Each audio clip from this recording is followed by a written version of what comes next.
Practically any older title can now be remastered thanks to PC gaming. I've made over 30 videos on this very topic, renewing older titles, and in that time I've learnt so much about the many ways to breathe new life into these older games. And so I want to share with you everything that I've learnt, from simple tweaks that any skill level can implement, to stuff for the more advanced users like upscaling textures yourself. I've tried to be as extensive and complete as I can here so that hopefully every single one of you watching this video can walk away with something new and exciting to try. We're going to take PS2 era games from looking like this to this, and for ones that have PC ports we can actually take it a bit further to look like this. And not only will they look great, but also these older titles are sometimes a nightmare to get running on modern systems, with crashing, bugs, and lack of basic comfort features like borderless windowed mode. Well, I'll cover that too, so not only are you going to get your game looking more modern, but also run and perform flawlessly. So whether you're a fan who wants to preserve one of your favourite games,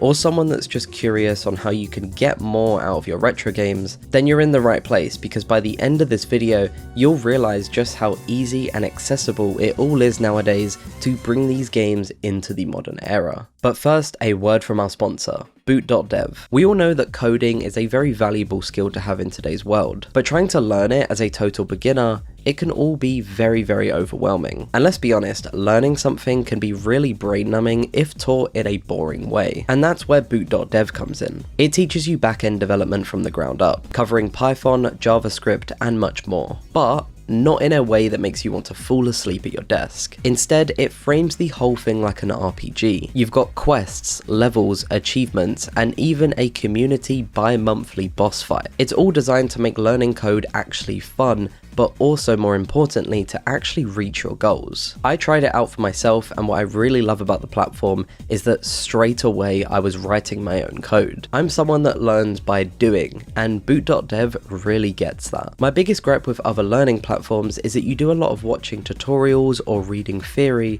and not actually writing code, which if your end goal is to get a job in this industry, it's what you're actually going to be doing day to day. Not only is all of the content free to read and watch, but you also can get a free interactive demo in order to get a feel for the platform before you commit. And if you do sign up and it's just not your thing, they offer a 30-day refund with no questions asked. So go to boot.dev and try out the courses for free, and when you're ready to dive in, click the link in the description and use code RETRORENEW at checkout for 25% off your first payment, whether it's monthly or for your first full year. Now back to the video. It's important to first set expectations here. We are not going to be creating the next Oblivion or Dead Rising remaster overnight, but instead we're going over stuff to make it easy to achieve something similar to, say, the Last of Us remaster for PS4, or the re-releases that you sometimes see. Think of something like the Battlefront Classic Collection as another example, where we break past the limits of the original release, upgrading resolution, frame rate, and texture fidelity, as well as fixing some of the issues that may plague it. We'll cover emulating and also native PC games. Both of these have different techniques, so I'll go over both of them. Also, every resource and tool mentioned in the video is going to be in a single link within the description.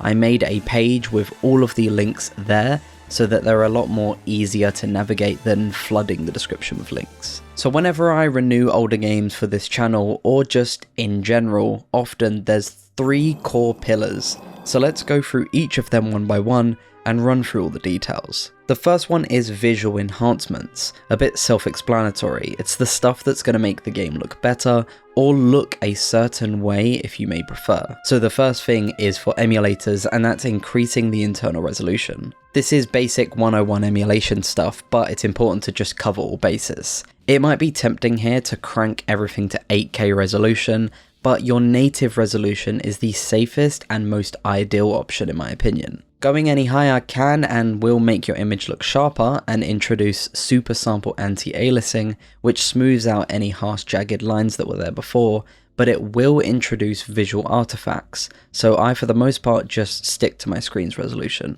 Now, native PC games don't really have a separate internal resolution option most of the time, it's just a single monitor's resolution, but you can use something like DSR or DSDR inside of your control panel in order to go further beyond your monitor's resolution. This tricks the game into thinking that you have higher resolutions available and then downsamples them back down. Again, same sort of downsides here, sharper but can introduce artifacts. I used to use this quite a lot for older games, but I stopped using it after it caused some issues with my monitor. Anisotropic filtering is something universal both emulation and native PC games, and it's something that I recommend setting to the highest setting no matter your rig, as really the performance decrease here is basically non-existent.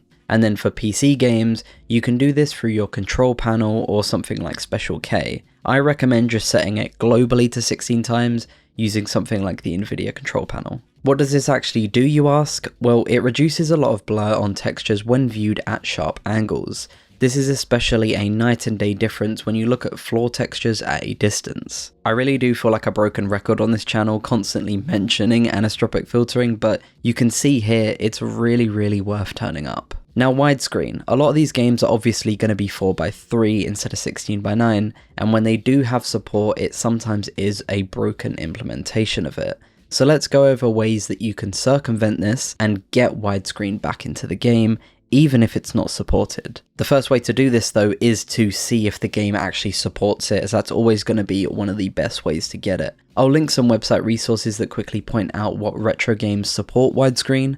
This is specifically for console games, so therefore emulation on PC. For native PC games, then usually PCGamingWiki will tell you if widescreen is available and how to get it. It will also go over if there's any support for 21:9 ultra-wide if you're on that kind of setup. Something like 13AG's website is also good, as it has a lot of widescreen fix patches for a lot of PC games. Often these are just on PCGamingWiki anyway, but it's worth sometimes checking out. For emulators, there's also patches, cheats, or hacks. First, patches. A lot of the emulators running the Qt UI framework like PCSX2 and DuckStation now have a dedicated patches tab which conveniently collects widescreen patches that are a one-click fix. This automatically does it all for you. Like in the case of PCSX2, it will just set it to widescreen straight away, even if you don't have your aspect ratio set to it. It's good practice though to anyway set it to force 16:9 just to make sure. Unfortunately for other emulators it can be a tiny bit trickier, like Dolphin, but still doable, or something like Xemu, where there's just so much to it that I just never find it worth it and just end up playing in 4:3 or stretched widescreen. For Dolphin, you right click the game that you want to have widescreen for, go to its wiki page, and then find a widescreen gecko code. If it has one, then right click the game again, go to its game specific settings menu, gecko codes, add new code, and then input it here. After it's done, make sure to enable it. Then just make sure that your aspect ratio is forcing 16:9. Another good practice is just to Google search when you're unsure. It's rare that there will be a widescreen patch somewhere random, but you might get lucky. Widescreen hack options are sometimes built into emulators, and like the name implies, it's a hack, a workaround, and it's not proper implementation, and therefore it will break certain effects or just not work at all. The different emulators will have different names for this kind of setup. I think for Dolphin it's called widescreen hacks, whereas something like Mupen64 in RetroArch calls it wide adjusted, and it's in the core options and then under aspect ratio. On the topic of N64, I found an amazing resource whilst making this video that basically catalogs how to get widescreen on every single game. It also has pre-configured files that you can just drag and drop into your RetroArch config files within the Mupen64 core, and you'll just get widescreen support for most if not all the games. Sometimes though, you're just out of luck and widescreen is not possible, like for PS1 games that have pre-rendered backgrounds. There is always the last resort of forcing 16:9 and therefore stretching the image, but at that point I prefer to stick to 4:3. Anti-aliasing is the next topic, and it'll remove any jaggies that your game might have. Depending on your resolution, you may have none or quite a lot. For most people, you can just set this to the highest setting available, as it doesn't take too much in the way of performance. For emulation specifically, Dolphin and DuckStation offer anti-aliasing,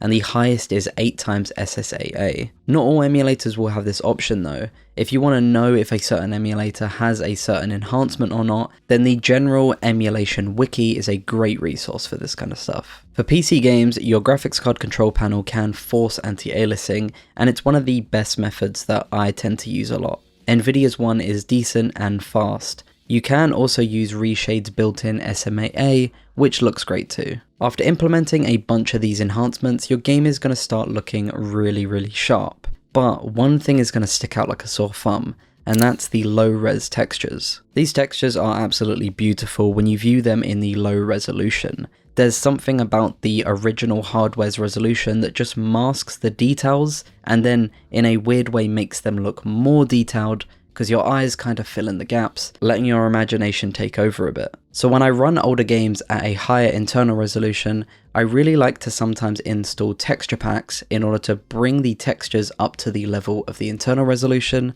and then overall make the game look a bit more modern. However, I only really recommend doing this for the PS2 era of games and anything newer than that. PS1 games in rare cases look good upscaled, but for the most part, it's an era that looks amazing at lower resolutions. I'm going to show you ways to do this yourself, but before, let's go over how to download other people's texture packs. There's a spreadsheet that will be linked that is specifically for emulators, and it catalogs a bunch of texture artists' work in one place. Nexus Mods, Game Banana, and ModDB are other places to find them as well. These are more than often for native PC games rather than emulation, but there are exceptions to this. Another really simple way to get texture packs is just Google search the game's name, followed by texture pack or texture mod. The texture packs you find are going to vary in quality, but they're free and easy to install, so there's no real harm trying them out. Speaking of installing them, there is usually a textures folder somewhere inside the emulators directory, and then inside that there may be something like replacements, like in the case of PCSX2. Most texture pack mods for emulators come in a folder structure that is named after the serial number of the ROM. The reason this is important to note is because if you download, say, a US version ROM texture pack,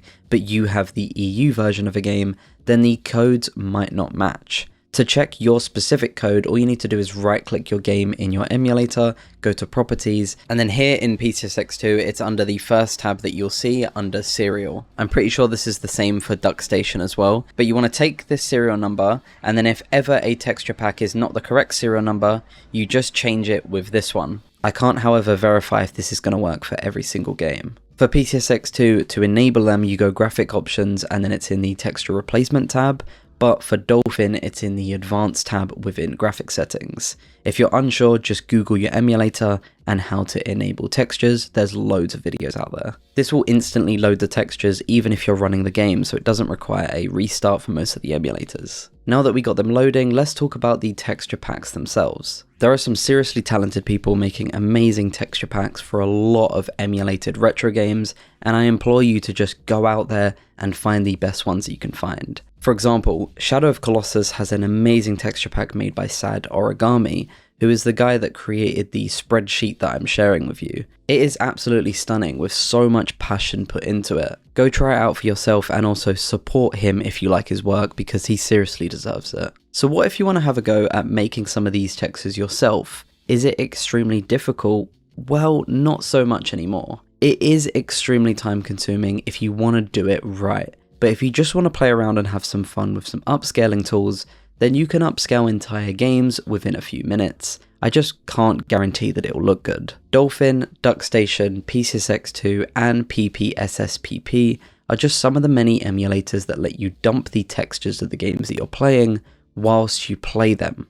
That means that you need to play the entire game in order to dump every single texture. There is a section under the texture pack spreadsheet called Dumps, and under this, if there is a link, it's going to be every texture from that game. The community are trying to make it easier for more people to upscale textures themselves, so they've started to catalog this and try to back up dumps from loads of games. Now when you get your dump textures, when it comes to actually upscaling the textures, I'd of course recommend doing this all by hand in either Photoshop or GIMP. Now for cartoon styled games, you can't really do much other than redraw the textures themselves. But for games with a realistic art direction, you can grab textures online. Games that have stuff like brick textures, tiles, grass, or rock All of this can be found online using free resources such as Pexels. There are many websites out there that offer textures. Texture Lab is another really great one, especially if you want any grunge or details over the top of the texture. The only thing with doing it by hand is obviously speed and time that you can dedicate to it. Even games that just have levels with small rooms, they're going to take you months to remaster the entire game.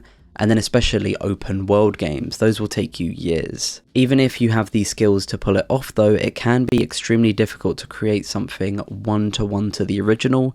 You're always kind of going to make a reimagining rather than a remaster. If you want to keep the original look though, then you can upscale the resolution using something like Gigapixel or Chainer. I'll link a bunch of the tools that are most popular. These mostly use AI to enhance them with sharper details, cleaner edges, and a sense of depth, but have glaring issues. These aren't magically finding hidden details in the textures or scavenging what's there already, but rather reading it and giving a very educated guess as to what the extra detail should look like. Basically AI garbage details, to put it bluntly. It will misinterpret and in many ways ruin the original vision of the texture or overall image, making surfaces like say skin look like leather. In its current state it's hit or miss, but the industry have already adopted it and you're pretty much seeing it in every remaster that has come out recently. Some of these have been pretty good, but others pretty bad. The Grand Theft Auto Definitive Edition, for example, you cannot tell me that someone has gone over the AI upscaling outputs here, because there's no way they missed mistakes like this. Whereas the Mass Effect Legendary Edition, Tomb Raider 1-3 Remastered, and Dead Rising Deluxe Remaster, for the most part, are really good. For the case of Mass Effect, that is a massive game. They had to upscale over 30,000 textures, and could you imagine going through 30,000 textures and remaking and upscaling them yourself by hand? This must have saved so much time.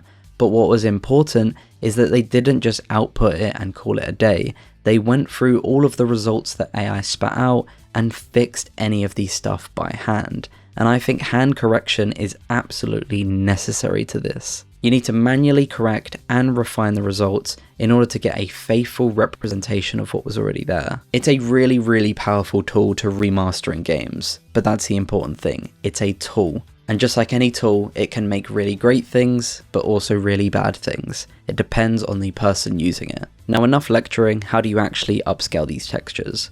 Well, for me, I use Gigapixel, and unfortunately it's the only tool that I know how to use and could give advice on, as all of the others I haven't had any experience on. It's important to give the AI upscaling as much information as you can about what exactly it is upscaling, and that's where the models come into place. If you're upscaling compressed images, art and CGI, or text and shapes, there will be models specific for those kind of use cases. And then there'll also be stuff like face recovery, which can work sometimes, not others. And then for Gigapixel specifically, there are these new models called Recover and Refine. Recover is super aggressive, and if you have a super low res texture that just does not make sense, this can sometimes salvage it. Refine basically takes what's there and makes something new out of it. I wouldn't really use this, but for stuff that's super low res, you can put in a prompt to tell it what it is it's upscaling, and it will try to make something new out of it that looks close to the original. Here's what Devil May Cry looks before everything's upscaled, and here's what I managed to do with upscaling in about an hour. It looks great at a distance, but if you look closer, you'll see that the AI upscaling has basically made up some lines here, so it's important that I go over this and hand correct it. I personally leave out any effect textures. If they're really sharp and pixely, then you can upscale them, but I would always add a blur filter over the top, as super sharp fire just looks weird. Text as well, it's always better to go find the font and remake the text textures rather than AI upscaling them, as it's just horrendous at text at the moment. Also, whilst I was looking into stuff for this video, I saw someone using ChatGPT to upscale textures. He took this image from Luigi's Mansion and reimagined it into this nightmare. This is stylish nonsense that completely misses what the original artists were actually going for. It looks a bit more detailed, I'll give it that. Besides emulators, I've never attempted to do this kind of thing for PC games. I honestly wouldn't know where to start, to be honest, but I do use others and the installation is different per game. The resources I mentioned like Nexus Mods, ModDB, and Game Banana is where you're going to find them. Now, CRT shaders. This is the opposite of modernizing a game and instead embracing the original way it was meant to be played on a CRT monitor. But in its own way, it is kind of enhancing the overall experience, so I thought it would be important to include it. Arguably, the most important use case for these shaders are 2D games. I've gone over this extensively in my separate CRT shaders video if you want to go watch that, but basically it all boils down to the fact that these 2D pixels were meant to be displayed on a CRT monitor, so you're just getting a completely different look for the game now that they're super sharp, one that wasn't really intended when the game was made. I don't think there's anything inherently wrong with playing 2D games with sharp pixels. I myself do it a lot, but there are benefits besides, the vibe of it. For example, here in Sonic the Hedgehog, the waterfall now actually looks like a waterfall. I tend to use CRT Guest Advanced, that would be my advice for a great all-rounder. And when I want that sharp pixel look, I tend to use a pixelate shader. What this does is help you in cases where your monitor is not pixel perfect, i.e. you're upscaling these games to not a whole number, so the pixels can look really weird. Pixelate basically tries to circumvent that without using something like integer scaling. Integer scaling is a sure way to get perfect pixels, but then the game won't fill your screen. With Pixelate, you get best of both worlds. Now for 3D games, I use Retro Crisis' shaders. He has one specific for a lot of consoles, so I tend to use these specific ones, like here are some for the PS1 and also the PS2.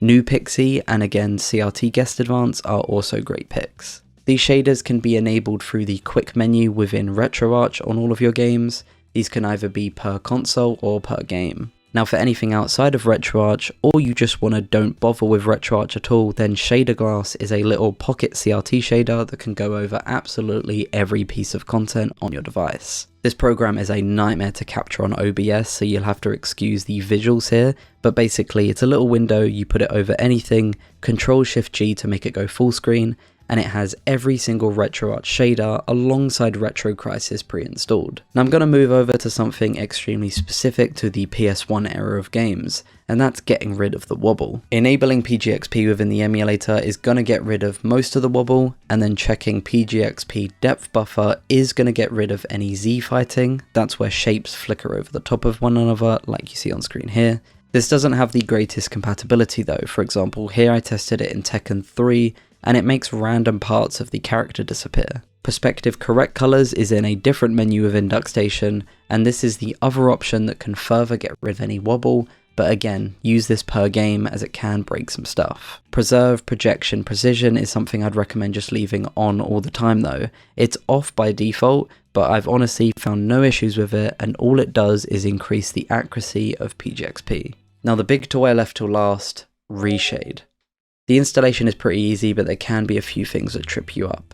When it asks for your API, the PCGamingWiki is the best place to go to find out which API the game uses. It'll also overwhelm you with a bunch of effects. If it's your first time, you can just select all of them and then just play around with which ones you like, or you can just select none of them and just use the defaults. For the most part, it's going to totally change the look of the game to suit how you want it to look. But there's also some stuff here for just people that like a little subtle boost to the overall visuals as well. Take anti-aliasing for example. We've explored how you can enable it through the control panel, but if for whatever reason your game does not support it, or it has poor implementation of it, then the SMAA option within ReShade is actually really good and low in terms of performance hit. Also, the AMD sharpening filter is one of my favourite ways to sharpen games if ever they look too blurry. Other than that, things like bloom and ambient light can give a nice lift to retro games. Less is more here though. Use the settings underneath to just bring everything down a notch. Their default setting is quite aggressive. There's some extra data you can give ReShade as well to go even further, and that's the depth buffer information. If you search for the display depth effect, you'll see what ReShade is currently seeing. What we want is for it to look like this, where on the left we see the normals of the game, and then on the right we see a scene that is separated with objects that are closer being darker and then further away lighter. This doesn't work on every game, especially emulators are really tricky to get depth buffer working,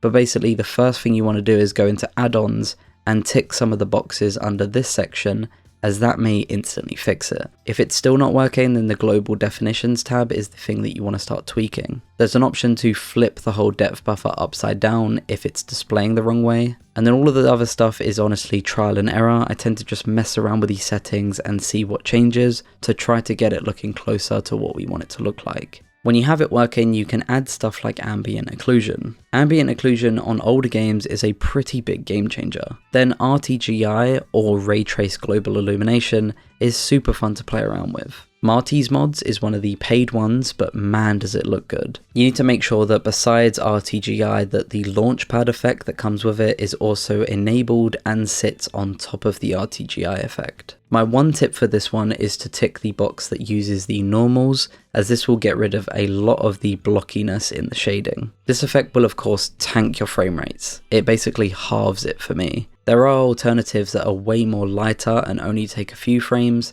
They're also free, something like Nice Guys Lighting. In a few ways I actually prefer Nice Guys Lighting over RTGI, but they are very different, so it depends what you're trying to go for. Now this is everything that I use when I want to squeeze as much visual performance out of my games as possible, but it's all worthless if the game just runs like trash or not at all on modern hardware. So getting it to actually run properly and smoothly is the second core pillar for renewing older games. First, renderers. Most emulators will have 5 options. 2 direct 3D ones, 11 and 12, Vulkan, OpenGL, and software. Direct 3D 11 and 12 for the most part is just for the extra driver support. It's for those older GPUs or integrated graphic chips, and I really rarely use this one, but it may perform better for some. Vulkan is your best performer hands down. This works great on modern hardware, but lacks in the accuracy department, so don't expect it to emulate effects or shaders perfectly at all times.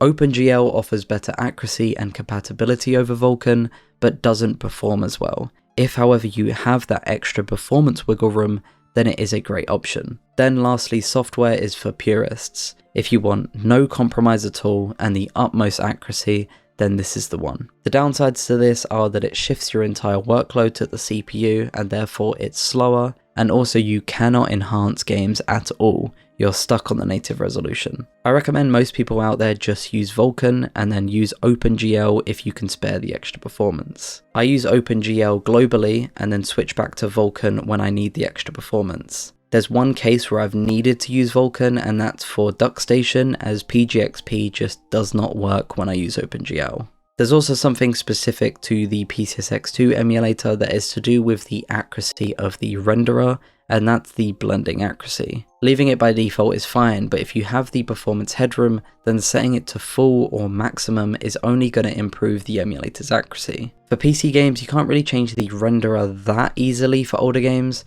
but DirectX 8 and higher can be translated to Vulkan using something like DXVK.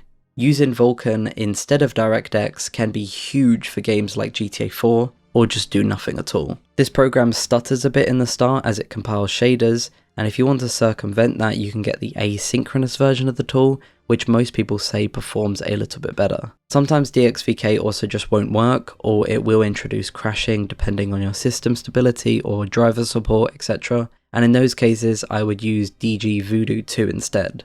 This one's especially useful for real older titles like Max Payne 1. This wrapper gets you to DirectX 11 or 12 instead of Vulkan, so for systems that don't support Vulkan, it's a good alternative. The PCGamingWiki has a great guide on all the ins and outs of this, and how to install it for every API you'd need. No matter the renderer though, emulated games often run at 30 FPS, or if you're really lucky, have a 60 FPS patch. And even outside of emulation, whilst you can uncap the frame rate in these older games, they have their entire engine tied to 30 or 60, leading to all kinds of strange bugs. Lossless scaling is by far the best remedy I've found and can be used on practically anything. It uses frame generation, so therefore it's not going to be perfect, but for those on a high refresh rate monitor, it's great to finally see these older games be somewhat free of their FPS caps. You can get this program on Steam. It is paid, but it's got to be the best £6 that I've ever spent. Now moving on to a free tool that I'd recommend that does a bit of everything is SpecialK.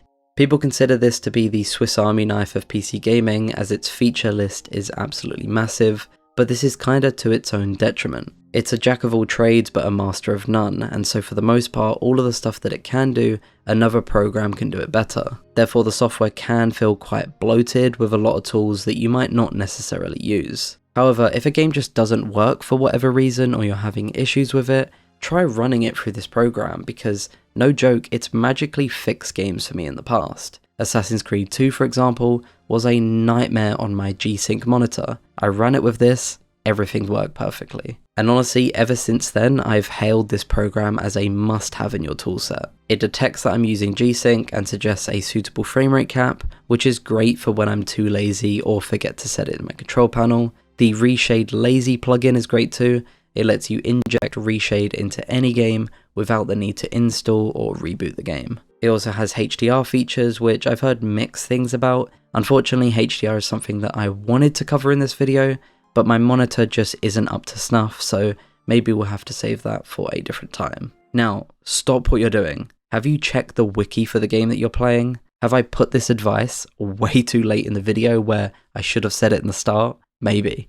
But anyway, check the wiki. If it's an emulator like PCSX2 or Dolphin, then right-click your game and go to the wiki page. On this page, it'll list any of the issues that people have found and also workarounds if they exist. For PC games, check PCGamingWiki. I can't stress how important this step is.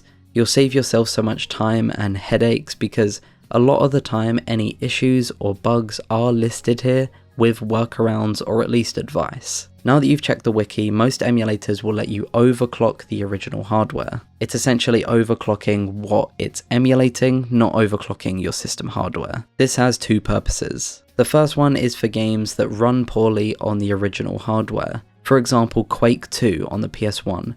This is notorious for getting slowdowns to sometimes 15 FPS when enemies are nearby. And because it had these slowdowns on original hardware, you get these slowdowns on emulation, even if your PC can handle it. So overclocking to something like 130% will help this situation, but can introduce adverse effects like animations running faster or AI logic acting a bit weird. Therefore, I'd only use this on a game-by-game basis and when absolutely needed. The other option is for when your game has a patch that enables 60 FPS. Overclocking to at least 130% or even to the max setting that it can go will result in a smoother experience, but there's no set it and forget it option unfortunately. You must play around with this per game. I left the big and most important one till last, the PCGamingWiki. I've mentioned this one a few times here and there, but it can't be mentioned enough. It's an S-tier resource. This website, if you didn't know, is the equivalent of a sacred scroll.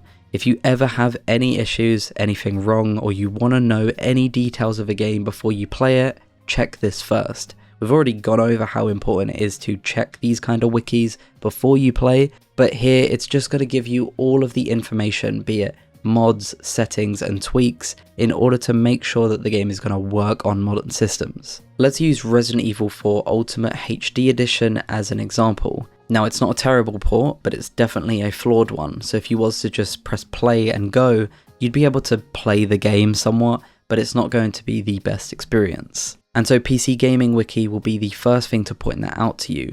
Under Essential Improvements, it will list stuff like RE4 Tweaks, which is an amazing tool that fixes so many quality of life issues with it, and provides loads of cool options, like being able to change the FOV. Also, the RE4 HD project is listed as an essential improvement. I don't know if a HD project is essential, but if any HD project is going to be essential, then it should be this one because it's incredible. Then a way to skip the intro videos. Then scrolling down, you'll see the video option. This is where you can quickly see what is there and what isn't there. So we can see that anti-aliasing is for this game and it can go up to 8 times MSAA. And then anisotropic filtering is set to the max quality by default. We can also see things like borderless full screen windowed, field of view, ultra widescreen, and multi-monitor are things that are not supported, but have been retroactively supported by the community via RE4 tweaks again, or flawless widescreen. There's also extra stuff underneath, so an extra point on how to enable anti-aliasing via the NVIDIA Profile Inspector, anisotropic filtering and how to change the default setting, how to turn off vertical sync, and something on frame rate and brightness. Now for the frame rate one, you'll notice that there are notes with thumbs up, down, and also extra information. You always want to read this kind of stuff. There's also bits about input and whether your controller will have support in this game, and if it doesn't, you know, how to get that. Audio, there will be a lot of fan translations if you speak different languages. Then the last bit is arguably the most important, as it goes over issues both unresolved and fixed. So if you have any of these issues whilst you're playing the game, or if you run into anything, just go back to the PCGamingWiki and see if it's here, and if there's a workaround for it. At the very bottom there's also a section on mods, which can be useful sometimes, but for the most part the actual modding community of the game is the place that you want to go to for this information, as a lot of the times the mods listed on PCGamingWiki are sometimes outdated, but it really depends on the game. Okay, so now the game looks and runs smooth, but we're not done. I know you probably like your quality of life stuff, you know, borderless windowed mode, save states, controller support. It's all of retro gaming's guilty pleasures. So I'll tell you the improvements that I make, but only if you subscribe. Okay, done? Good. Let's start. Now for a lot of games, the community will mod in borderless windowed mode, either through other patches like a widescreen patch, but if there's nothing stated on the PCGamingWiki for it, then what you can do is run it in windowed mode if that's an option, and then use borderless gaming. That's my go-to solution. In fact, sometimes I'll use windowed mode plus borderless gaming, even if the game supports borderless windowed mode, as I sometimes get a smoother experience with it. VSync, FreeSync, or G-Sync can also help give you the smoothest experience with no tearing whatsoever. When you have a FreeSync or G-Sync monitor setup, you want to enable any frame pacing option that there is. DuckStation has it under the Emulation tab and it's called Optimal Frame Pacing. Turn this on, but vertical sync off. Now for my G-Sync setup, I'm not sure if you can copy this over for something like FreeSync, but in the NVIDIA control panel, I set VSync on globally, low latency mode on as well, and then an FPS cap within the control panel again, to 3 to 4 frames below my refresh rate. This ensures that you get the best G-Sync experience. If you're confused as to why you're turning on VSync when you're also using G-Sync, then I'll link some resources in the description that I used that explain it in a bit more detail. Controller support is something that I'm not super knowledgeable on, but the most useful tool for me has been Steam Input. I remember the days of using DS4 Windows and stuff, but now I always just use Steam Input. It has support for every controller that I have, be it DualSense, Xbox, Nintendo Switch. Community layouts is one of the biggest things that I love about Steam Input. Basically, any game there'll be a list of different layouts that people have made in order to make the game feel more intuitive than its default settings. Specifically games like Star Wars Knights of the Old Republic that doesn't have true controller support on PC, but there's actually a layout out there that lets you use the right analog stick to move the camera, whereas that's not a feature that's built in. This just saves you having to get loads of other external programs. You can just do it all in the Steam overlay, and it's really, for the most part, seamless. For any game outside of Steam, you can just add them as a non-Steam game and Steam Input should work. For emulators, there might be a hacky way to get Steam Input, but honestly, emulators handle controllers really well on their own with a huge amount of support, so for the most part, I've never had an issue with that. Speaking of controllers, mouse to joystick is a neat program that I've heard many people talk about in my community specifically, and they say that it's pretty useful for anyone that doesn't have a gamepad. As the name implies, it simulates joystick movements using your mouse. Save states, rewinding, and fast forwarding are embedded into emulation culture, but if you're somehow unaware, then a save state is basically taking a snapshot of your exact moment in a game and then being able to come back to that whenever. Basically a quick save. I use the select button as the shortcut toggle for all of my gamepads, so on RetroArch or my emulators, holding down select is the thing that I do first before I press any buttons. So with select held down, I press RB or R1 for saving, and then LB or L1 for loading. Rewinding I very rarely use, so I actually don't know how to set that up properly. For DuckStation, it's enabled under the emulation setting. Fast forward though, I constantly use. I use it on the toggle mode, so I don't have to hold it down, and it's bound to select R2 or RT. This is useful for all kinds of things, but mostly turn-based RPGs is where it gets the most use for me. The biggest quality of life improvements you can make though have to be the cheats and mods for games. On the topic of RE1, besides the obvious invincibility and give all weapons kind of cheats, There's also a quick turn feature, and I think one of them even has a door skip cheat. So you can basically get functions that are otherwise mods in native PC games as cheats inside emulators. ROM hacks are also a massive rabbit hole of quality of life stuff, a rabbit hole that I do actually want to make a separate video on, as I've not truly gone into them. There are, for example, a huge collection of Pokemon ROM hacks made to just make playing it more easier and accessible. Then of course there's mods for PC games. The modding scene overall is extremely expansive and could easily fill an entire video with everything that it has to offer, but at its core, it lets you tweak the experience exactly how you want it. Like for example, purists will probably scoff at the idea of removing some of the quirks of retro game design, but it does make it easier for newer audiences who might not have the patience for the old school jank to, enjoy the game.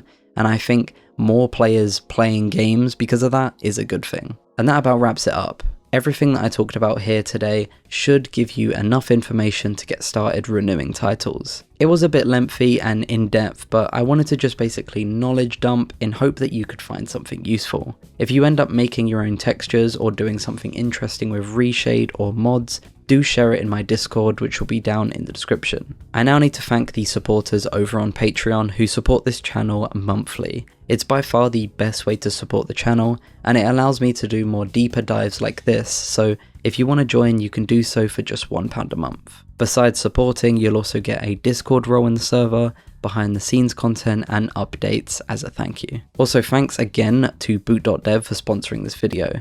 If you're interested in learning backend development, then check out the link in the description and use code RETRORENEW to get 25% off your first payment, be it monthly or yearly. And lastly, maybe you should watch this video next where I try to remaster God of War in only 10 days. See you over there.